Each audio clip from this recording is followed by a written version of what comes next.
Test 2, number 1. Find the equation of the line with slope 2/5 that goes through the point -3, -2. Write your answer in either standard, which is the ax plus by equals c form, or the slope-intercept form, which is y equals mx plus b. Graph the equation.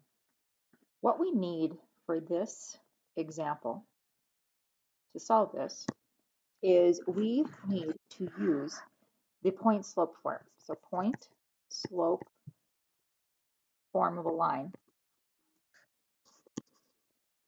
is y minus y1 is equal to m times x minus x1. So this point of the slope is our m, which is 2/5, and our x1, y1 will be the -3, -2. So putting it into point slope form, we will have y minus a -2 is equal to 2/5 times x minus a -3. Okay, well, these minus and negatives become positive. The next thing I need to do is to distribute the 2/5 through. So 2/5 times x, we get 2/5 x, and 2/5 times 3, we get plus 6/5. Now we need to subtract a 2. Now I have to have a common denominator on the right side. So 2, if I subtract 2, I'm going to be subtracting 10/5. Notice that 10/5 is another way to write a 2. So we have common denominators. So I now have my slope-intercept form. 2/5 x, y is equal to 2/5 x minus 4/5.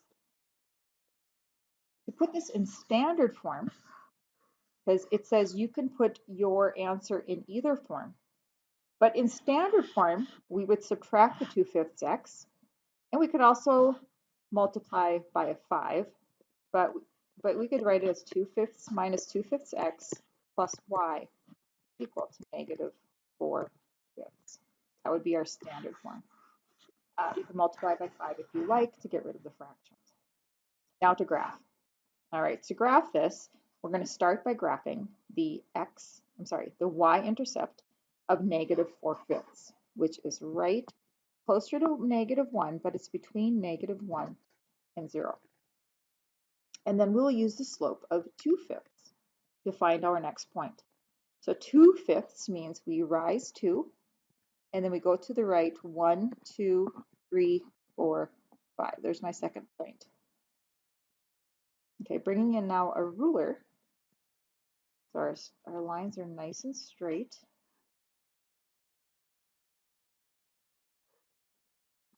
That is what our line would look like. Number 2. Find the slope of a line passing through the points 5, 0 and 4, -3. Write the answer in either standard form, which is that ax plus by equals c, or in the form y is equal to mx plus b, which is the slope-intercept form. All right, well, the first thing I need to do is I have to find my slope. Well, I know the slope is equal to y2 minus y1 divided by x2 minus x1.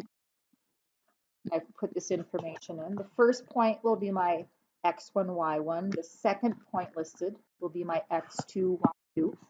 So this will be a -3 minus 0 divided by 4 minus 5, which is -3 over -1 or 3. So my slope is a 3. All right, so I'm now going to use my slope-intercept form, use my point-slope form to find the equation of my line. So y minus, now I can use either point, and I will use the 5, 0 for my x1, y1. So y minus 0 is equal to 3 times x minus 5. Y is equal to 3x minus 20. I'm sorry. Let's do that again. 15. So this is my slope-intercept form. Now you can write it in that form or by subtracting 3x from both sides. If you want to put it in your ax plus by equals c form. You can just subtract 3x from both sides and you get that form.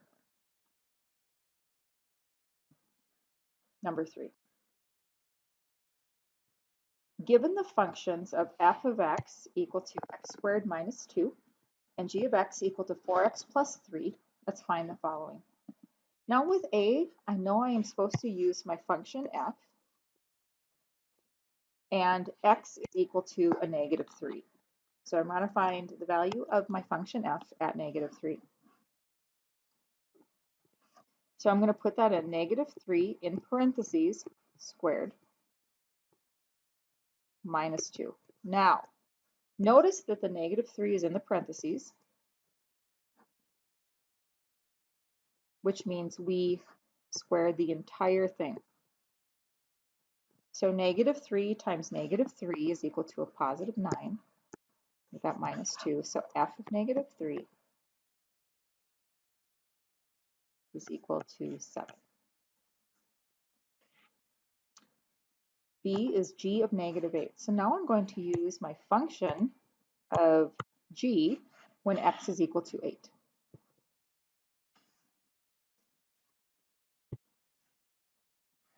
So g of 8 is equal to 4 times 8, putting 8 in for x, plus 3. G of 8 is equal to 35. Because 4 times 8 is 32, plus 3 is 35. C, g of 1/2. Well, now I'm going to use function g, and x is equal to 1/2. So wherever I see an x, I'm going to put a 1/2. So g of 1/2 is equal to 4 times 1/2 plus 3. So g of 1/2 is equal to, well, 4 times 1/2, or 1/2 of 4 is 2, plus 3 is 5. Number 4. The domain. The domain is the set of all x values. The range is the set of all y values.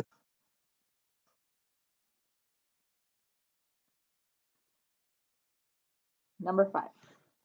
The graph shows the number of teens with cell phones given the age x of the teen.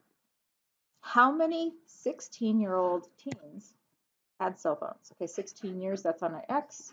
We go straight up. And the answer is 430 teens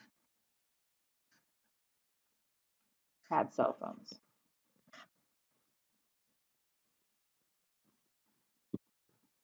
B, at what age do teens have the highest number of cell phones? Okay, well, that is the highest point, is at 642 for my y value, and that happens when they are 19 years old. At 19 years of age,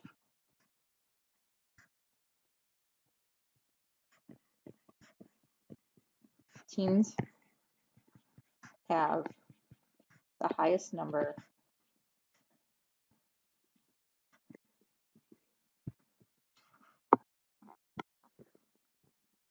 of phones.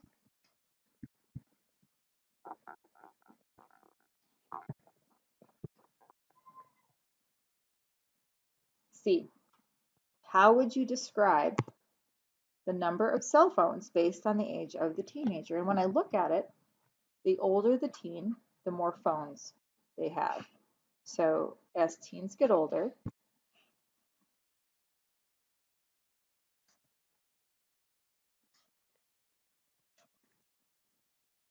They have more phones.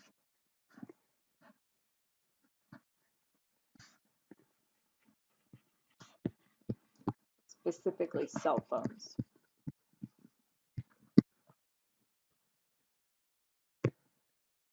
Number 6. Use a linear equation to solve. A welder charges $1.25, or sorry, $125 per job, $125 per job, and 75 cents per foot of weld. Write an equation that gives the cost of the job, which is Y, for the welder to complete a weld of X feet long. So Y is equal to that 75 cents per weld foot, which is our X, plus 125. The next question, how much would the welder charge to complete a job with an 8-foot weld? Okay, the 8-foot weld, that is our X. So in this case, X is equal to 8. Y is equal to 0.75 times 8 plus 125. Y is equal to $131 is the charge for the weld.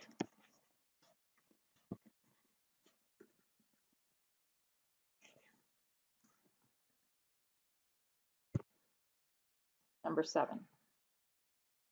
List the x-intercepts and the y-intercepts in the graph.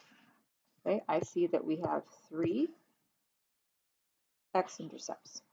So the x-intercepts, where the graph touches or crosses the x-axis, are -1, 0, it's always x, y, 2, 0, and 3, 0. The y-intercept, in this case, I only see 1 down here, is 0, -2.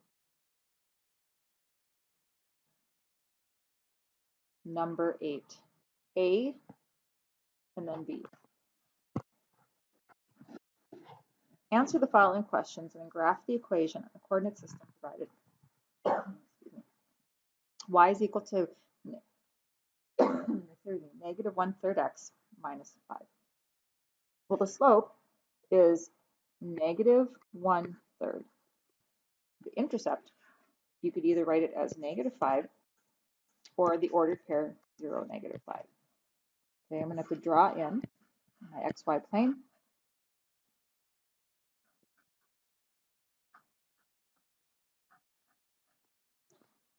This -1/3, I could see it as 1/-3 or -1/3, but because I know how this graph is going to look, I'm going to use a 1/-3.